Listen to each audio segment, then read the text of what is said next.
Hey beauties, welcome to the Clean Beauty Podcast. Did you know that unlike most everything else in America, cosmetics are not regulated? This means that corporations can use thousands of potentially harmful ingredients that I personally know can cause health problems. I'm your host, Cassandra McClure. I've been in the beauty business for over 10 years as a celebrity makeup artist that advocates for safer and more sustainable cosmetics. Join me each week for important news, exclusive interviews, and more on the Clean Beauty Revolution.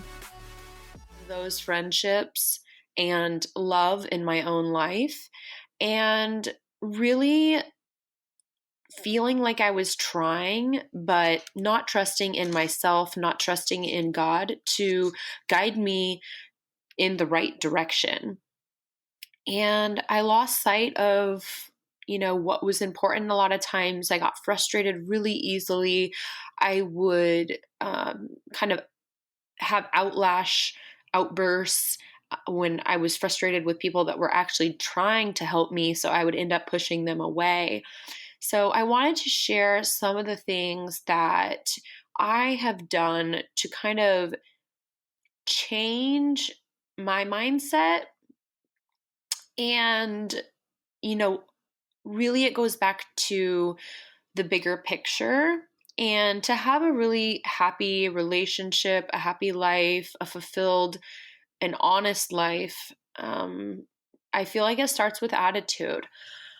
When I first met Nathan 2 years ago, he had mentioned several times that I was very difficult. He said I made things difficult, and of course I ignored him, but it was because of my attitude. We would go to a restaurant and I would be a complete bitch to whoever was serving us if I didn't feel like they were nice enough, or if they were giving us whatever we needed at a certain time. And I was really critical of everyone. And to look back and see that it was a reflection of myself really is just mind-boggling, because now, I walk in somewhere and I smile and the person smiles back, and I remember when the first time I started doing that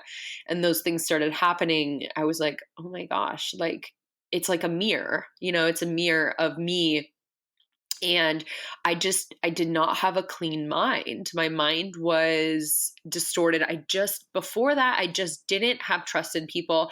I had, I think not everyone goes through a really rough upbringing or times in their life, but I definitely had a lot of pain.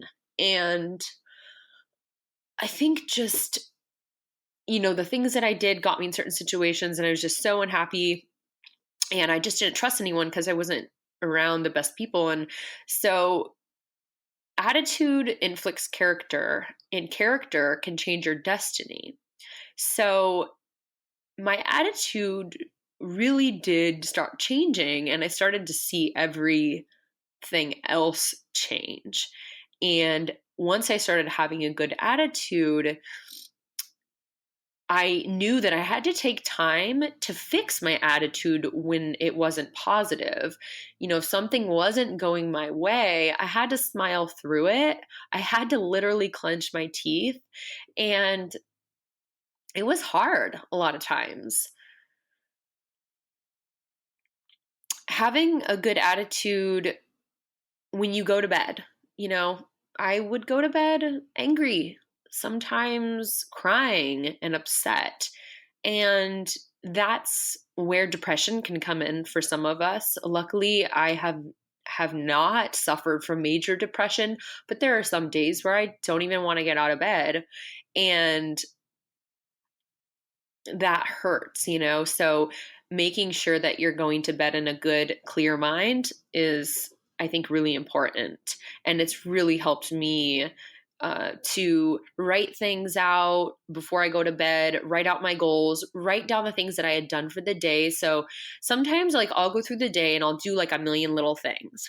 But then I look down at the paper next to me and I'll be like, oh my gosh, I feel like I didn't do anything. I didn't do any of these things. And I I used to be really, really hard on myself, but the longer the time goes on, I start to see that I am trying and I am doing so much, and I have to give myself credit. And sometimes we're going to have brain farts, and sometimes we need to have a brain dump. And sometimes we need to relax our mind and go for a workout or go for a walk or a run. And as an entrepreneur, sometimes we don't give ourselves that space, that time, and we'll eat from our desk and we don't give ourselves that time. And that can be really hard. So, also, another thing is forgiveness. So, I carried a lot of weight on my shoulders because of people that I had not forgiven. And they maybe had done something to me that I felt like was wrong. And I didn't want to give them the time of day. And I would sometimes even talk down about them. And I just learned to ask for forgiveness when it's my fault, and accept the person that has done the wrong, and accept them for who they are and wish the best for them, and truly wish the best for them, not saying it out of spite, out of anger, really telling that person how you feel if you can, and then moving on. And that's what I've done. I've let go of relationships that didn't serve me. I know that surrounding myself with a few key people will help me grow more than having 20 so called friends. I like to keep a tight knit circle and keep the people around me, people that I feel like I can look up to, I can talk to, I can go to for advice in different areas, and also trust in. And before, I feel like my values were not in alignment with those things. And so that's why it was hard to find others like that. Knowing that I'm on a team. So, something interesting that I did last night is go through my notebook, and I picked out a page and wrote down my team. And I put all of the people in my life that were helping me in some way in that section, in that category, as my team. A lot of times we think of a team as just, maybe you're thinking of a football team, or maybe you're thinking about a team of like artists or something. But when I mean team, I mean people that, I'm giving to them, they're giving to me. Like, we're working together and we're all trying to reach different goals, but maybe not all together. It's not necessarily a soccer team, and it's not necessarily a beauty team. I'm not paying every single one of these people.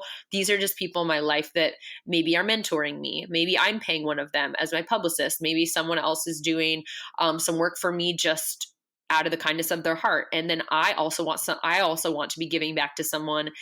I'm on their team, and to know whose team you're on and whose team is on you, who is on your team.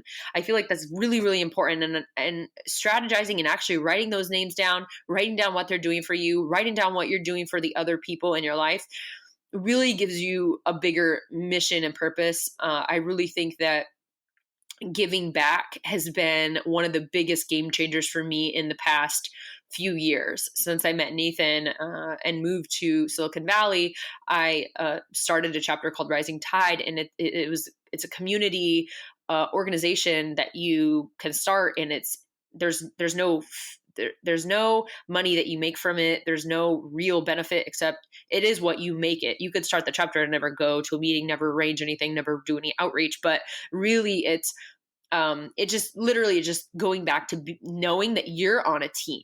So remembering that, to have a clean mindset, to know you are on someone's team. Figure out who that person is. If you're on 5 teams, if 2 people are on your team, and then to know that you are all on a team. So know that you are all in it together. And also think about the bigger picture. So, whose team do you want to be on later? And someday, who know that you will all be on a bigger team together. So, not just thinking about this week's, team outing or whatever you're doing. For instance, I am working on a lash product, and I have someone in Seattle helping me. I have someone in China. I have someone in Ohio. I have a team. They don't know each other. I know them, but they're all on a team and they don't even really, they know of each other, but they don't, it's not like they interact because they're all doing different parts of of the company. So, and knowing that someday we are probably all going to meet and we're all going to get on Zoom calls and we're all going to like celebrate one day together is really, really amazing to think about. Another clean mindset thing that I've implemented into my life is making decisions on things big and small together or with someone else. I used to post on Facebook or Instagram. These are small things, but I used to do that and I would post them and I would go back and edit it because I didn't reread it. I didn't send it to anyone else. I didn't get any feedback from anyone else because I always, always, always thought that I was going to be bothering someone else. And I I don't know why I thought that, but the more that I've reached out to other people about my decisions and about ideas that I have, 9 times out of 10, I get really good advice. And I'm like, oh, geez, I didn't even think about that. And it gives me more fuel to my fire. And I think it's so important as an entrepreneur to reach out, to talk to your team, to talk to other people, to talk to people who don't really know. Like, I get to ask any one of my girlfriends about lashes, but then I'll ask Nathan, who's an engineer, who's my fiance, a question about lashes or the lash box, and he's like, "Well, that doesn't make any sense because this is this." And I'm like, wow, you just put something in perspective that I didn't even think about. So getting different perspective, like communicating with others to really make decisions, good decisions, whether it's in your personal life, whether it's a trip, whether it's a post on Instagram or Pinterest, or whether it's just something like a goal long term.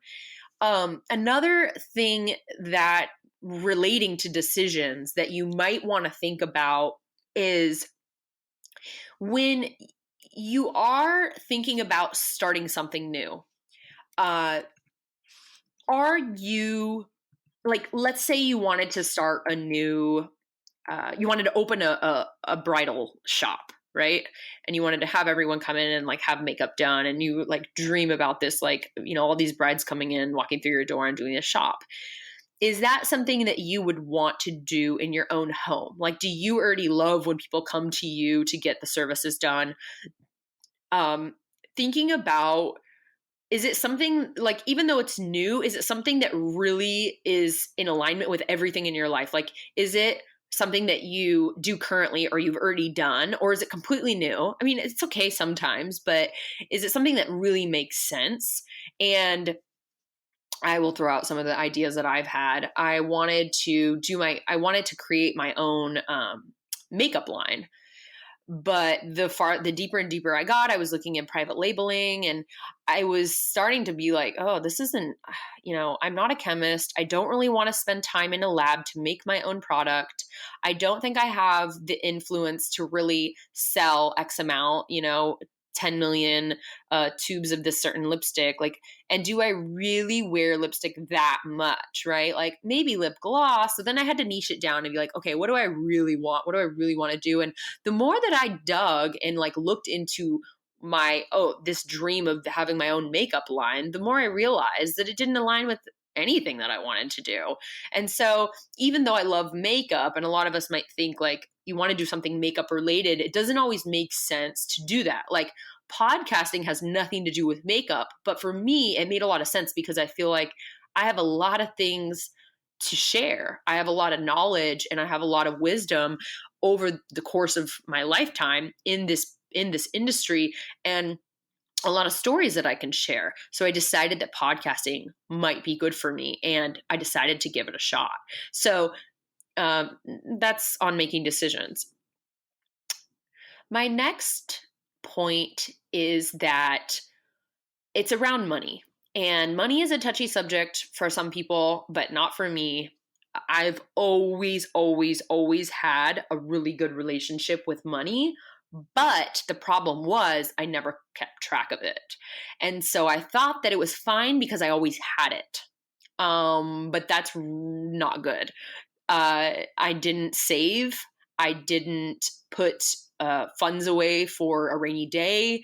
I, you know, I let money kind of control me. But what you really have to think about is that you control money, and it's something that you can physically hold, but it's just kind of like happiness. Like you control the way that you work with money in your life. If you are really, really hesitant because something costs $4.99 and you don't feel like you should spend that $4.99 and it's not an investment in your life, in your health, in your business, then like, yeah, maybe the $4.99 isn't the best thing to spend if you're saving that money. But if you are feeling like you're giving this, and this was something that I learned over a long period of time, but I used to give the money like to the cashier or give my credit card. And a lot of times I didn't want to hear the actual total, like especially when I was going to get groceries. It was like $100, $180, whatever. And I I never thought twice about it because to me it was a necessity.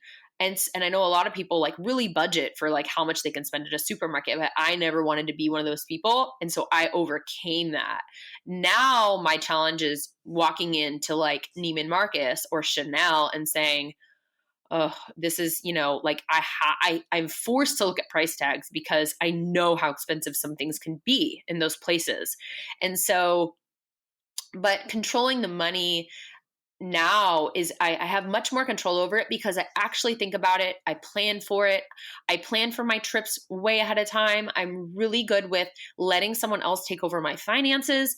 And I think this all goes back to having a clean, clear mindset because money makes the world go round and it shouldn't, control you. And I really think that once you have a good system in place, a great credit card, a debit card, if you can't use a credit card, I learned really fast. I cannot have a credit card in my possession. The first month I had a credit card, I spent $10,000, which was the limit on the card. And I was like, oh yeah, I'll just pay it back at the end of the month. I have all the money in the bank, so it's not a big deal. But what I did was I bought a whole bunch of stuff that I had been wanting online, and then I went and I spent all the money in my personal bank account, and I even was like starting to triple out my savings, and I was like just spending and just buying all this stuff, and I was like balling out. Like, total mistake. I ended up having to borrow money from Nathan. He was really mad at me. He's like, "You don't need a credit card. You're like this is horrible." And I had to realize that when it comes to a credit card, I don't feel the money going in or out, and I'm just like spending whatever I wanted. And so I had to, I know that when it comes to that, I like literally had to chop it up with scissors. Like, credit cards are not for me. And I am great with saving in my savings. I could have lots of money in the bank. But for some reason, when it's actually in the bank and I know that it's my money being spent, I'm way more careful. I'm way more cautious. I'm way more in tune with every transaction. Whereas the credit card, I felt like it was free money. I don't know. Like, you got to have a good mindset about it. And so some things won't work out for you and some things will. And sometimes credit cards are necessary. So I still have one, but I have it in a drawer and I don't take it out with me everywhere. So trusting in God. Now, I don't want people to think that I'm certain type of religion or anything like that. I'm not talking about God in any certain like Christian or Arab or whatever, all the different religions. I'm not talking about that. I'm talking about trusting in really yourself, your spirit, whatever God is to you. If it is whatever that is, it could be, for me, it's really about like a spirit. I believe that like there's a higher power and that's my God. And to pray often and out loud. A lot of times I'd hold the things in, whether it was bothering me, whether it was something that I wanted, whether it was something that I really just felt it was out of my control, like anything that was scaring me. I didn't ever really pray out loud, and I didn't ever do it often. It was like only when I was in a bad situation. I'm like, "Oh my God, please don't let the cop pull me over," sort of thing. And what I found was like, when I started saying things out loud. You speak them into existence. That's why I'm so against speaking harshly or badly about myself or my house or my dog or my fiance. Like, I don't like to do it because I believe I'm speaking those things into existence. There's one exception where me and my fiance will make fun of each other when we're sitting down and we're like, I'm calling him chubby and things like that, which is fine because we know it's a joke and we're just making each other laugh. There is a difference when I'm like, oh, I'm so fat, I'm being lazy, I don't need that piece of chocolate, it's just gonna make my thighs get big, I can't do this, I am not worth that, I can't charge this. I had to get rid of that vocabulary once I started practicing talking to myself out loud in a positive way. I saw change in my life. It really started to open up doors for me. I really started to see positive impacts in my friends' lives, in my family's lives, in my bank account, and every single way. And I started to answer my own questions. It's a form of therapy. I do this a lot when I'm in the car. And a lot of times I'm like, oh, I need to go to this meeting. I really don't understand what the meeting's about. She said that we were going to talk about the skincare line, but she was talking about her boyfriend, and I think that she might need this from me. Maybe I can give her this resource. And I start talking myself through the conversation. It can just be a conversation. It does not have to be a prayer about something you want. It could be about money, though. It could be, but I always end up answering a lot of my own questions. Not to say I'm not talking to other people about these issues, but a lot of times I talk myself through things, and it really, really helps. And there is no right way to pray, if that's the word you want to use, to meditate, to do any of those things. I used to think that I had to sit cross-legged on the floor on a hard surface and meditate like that. Like, I don't know why, but I think like I just saw like the old like yogis and like pictures online, and like I think of meditation, you look it up and you kind of see people like in this certain position, like in the prayer position or whatever, and I used to think that like meditation and yoga go hand in hand, and I used to think like all these things, but I didn't realize meditation is for everyone, and everyone should be calming their mind, whether that means literally taking 20 minutes and turning your phone literally off, or taking a walk. Like, that's meditation for some people. I didn't even know that. And I started using an app called Headspace, and it's free, and you can literally do meditation where they walk you through it, and it's a really like nice voice. You can choose different ones, and I started with like 2 minutes because that was a long time for me, and now I'm like closer to 10 or 20 minutes, but I can go to sleep listening to them, and it's very, very calming. And so knowing that there's no right way to do these things. Praying silently is a form of meditation, and miraculous, if you want to call them miracles or blessings, can come through this way. And I have seen it with my own eyes. I've felt it in my own body. I've watched it happen. It's really amazing. So I think that's about it. I feel like there is something else that I kind of want to touch on, and it's really about giving back with income. And if you don't have the income, giving back with your time, your energy, your efforts, your skill. And I've done this time and time again, and I never, ever, ever, I think the most important thing before you do this is to never expect anything back. And when you do that truly, and you do not expect anything, you will be getting 90% of what the 10% you put in. I think that I have felt and I've experienced that the blessings that come through giving to your community, to a loved one or a friend, or doesn't matter, you will get 9 times back. Like, if you gave them $1, you will get $9 back. I believe this, and maybe it's just a way of your mindset, but I know this to be true. And there's no way of actually putting a number on things unless you're literally giving gifts to people. But if you're writing things down, if you're paying attention and you're nickel and diming every single dollar or every single thing that you do for somebody, and you're keeping like this mental note of everything, it's never going to serve you, and it's not the reason you should be doing it. Like you're not doing it for the right reasons. So think about that before you go out into the community and do anything. I highly recommend doing it, but also finding something that you're passionate about. Like, I used to hear that, giving to my church, and then, the church will support you type thing. I used to go to church, but I never felt like I wanted to give my 10% to the church, and I felt guilty about it.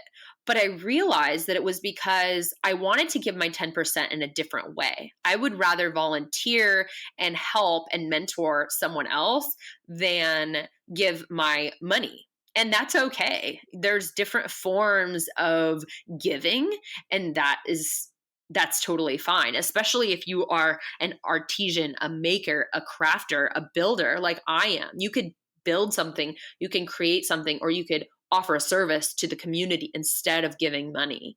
And I think a lot of people expect that you just give money to a charity, but I'm going to give you guys a really good example of what just happened on the way home. I got a call from Stanford Blood Center, and they asked me if I would be going back soon to give blood. And I had this feeling come over me. I was like, I can't lie to this person. I have to tell them the truth.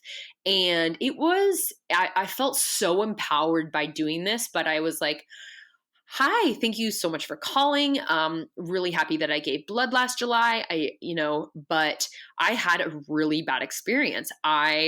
My body did not like what I did. I went home. I almost vomited. I was really sick the whole night. I had a stomach ache, a headache. Watching the blood go out of my body and into a bag for, this 40 minutes, it was traumatizing, and I really, really did not have a good experience. And I just think that everyone was so sweet and it was great, but is there another way I could help? Because I believe in what you're doing. I did it, and I even did a big Facebook post about it and Instagram, and I did a story, and I really highlighted your organization. And she goes, oh my gosh, let me send you an email. That is amazing. We're actually looking for volunteers right now. And I'm like, oh my God, if I would have just told her, yeah, I'll come in soon. Don't worry. Thanks for calling.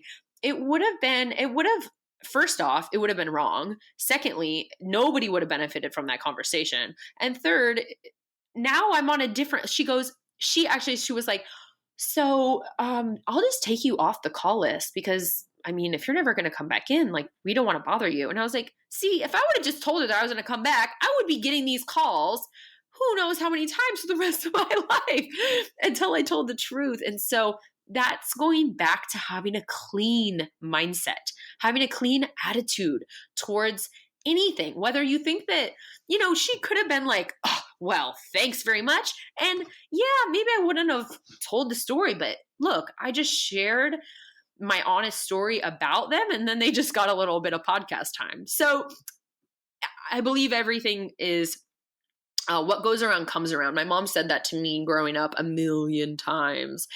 And it's true. Whenever I would, sometimes I was like rude to my brother, and then I would turn around and smack my face into the door. And I always thought of that. My mom was like, that's karma. And, in my family, we believe in karma, but I believe that it is, there's other names for it, but what goes around comes around. And if you're going to be nice to someone, they'll be nice to you.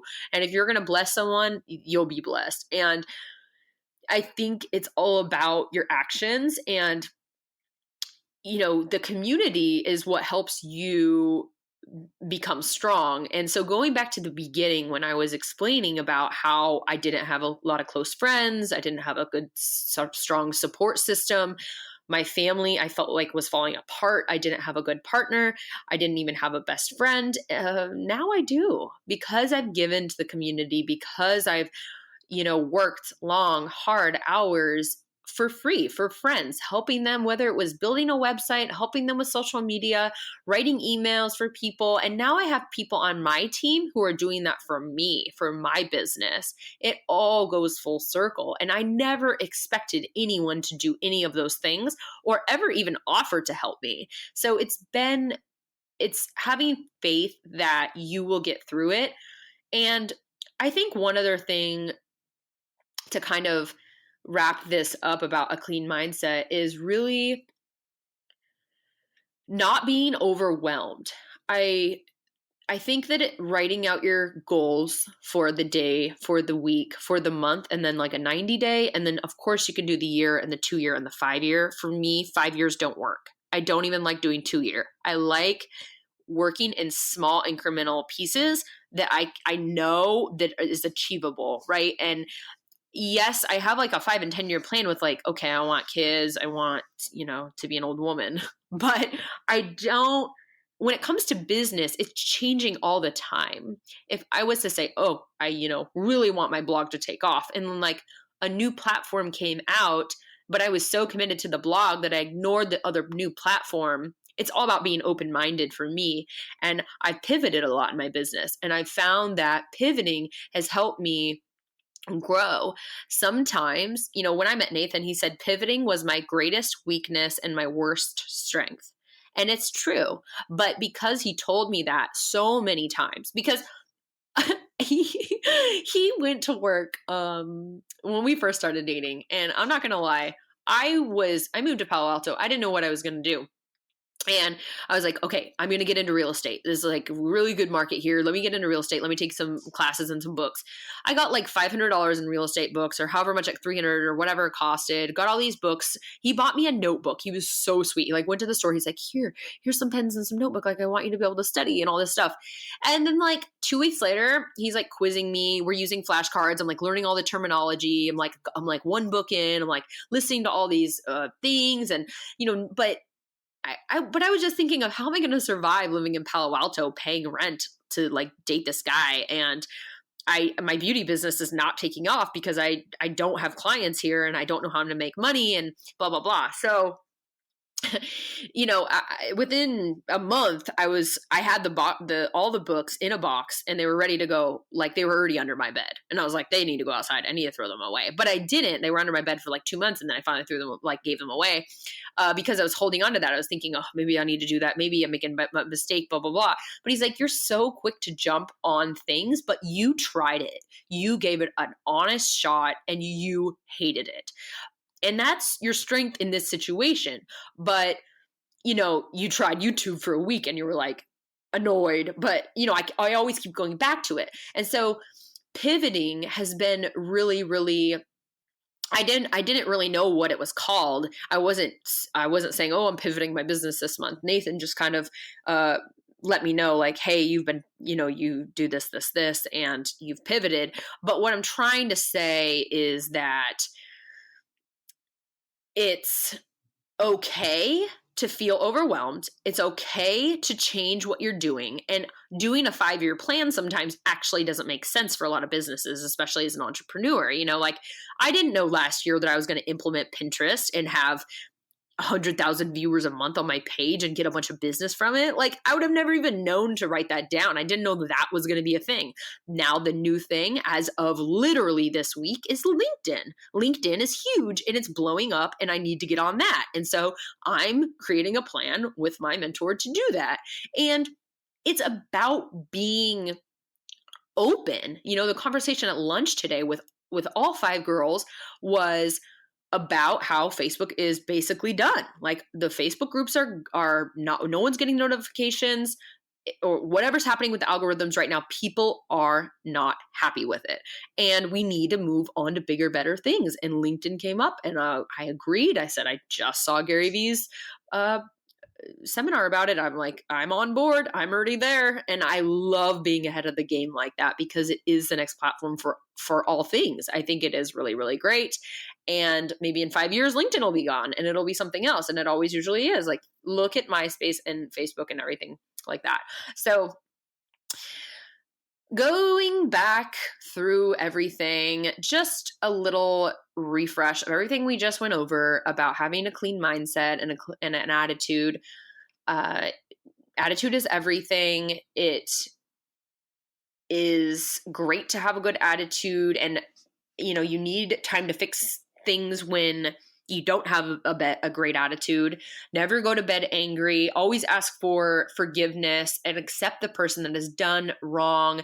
Know that you are on a team. Figure out what your team is. Know that you are on a larger team than that, and that other people have you on their team. Make sure you understand where you stand in other people's lives. Do things together. Know that you will be on a bigger team someday, whether it's yours or someone else's. You should have multiple team goals set up in your life. They should not all be in your head. You should be writing them down. You should be making decisions, big and small, together with others. You should be ensuring that there's good communication between you and your team. You should also think about money and how it doesn't control you. You should trust in God. You should pray often and out loud. There is no right way to do that. God doesn't have to be a physical being. It could be anything that whatever higher power that is. Giving back is very important. You should be giving 10% of your time, money, energy, resources to someone or something you believe in. Don't do it to organizations or people or places that you don't see or feel like you're making an actual impact. And know that you can have a strong support system by reaching out and not being afraid to ask for help and not be afraid to offer help to others. And I guess overall, in life, it's best to think it and not to say it. It keeps a clean mindset. I know that you're thinking something, but it's better than saying it. Yes, you should get to a place where you're not thinking negatively about someone. It's better to get to, I know as women, a lot of us struggle with gossip, and we talk about, did you see what she's wearing? Did you see what she said? Did you smell her breath? Things like that. Like, those conversations don't happen in my circle. We do not talk about others like that. We would never. We would first be like, we would recommend that person if they were wearing, let's say, a really ugly dress. And I would say, oh my gosh, like, Steph, you should talk to her, like, in a loving way, and have my stylist help her with her wardrobe before we bash her, because she's clearly our friend, whether she's our friend or not. Like, we just don't do that. There's nothing good that comes from that. And you really should be having a better outlook, and it doesn't help you. Like, it's not going to get you anywhere in life. And know that it's just powerful to speak things into existence, and pray for the people you love and support each other, and get with a good group like Rising Tide, or create your own group. Like, I've created a Clean Beauty Tribe because I believe that the women in it are powerful and strong and beautiful, and you don't have to wear a certain name brand. You don't have to wear your hair a certain way. You really can be successful in this day and age by starting with your attitude and a clean mindset. So thank you so much for babbling with me for a good 38 minutes. I love you all. All right, so that's it for this week's episode on the Clean Beauty Podcast. Thanks for tuning in, and don't forget to head over to iTunes to review, rate, and subscribe to the channel. Until next week, stay beautiful.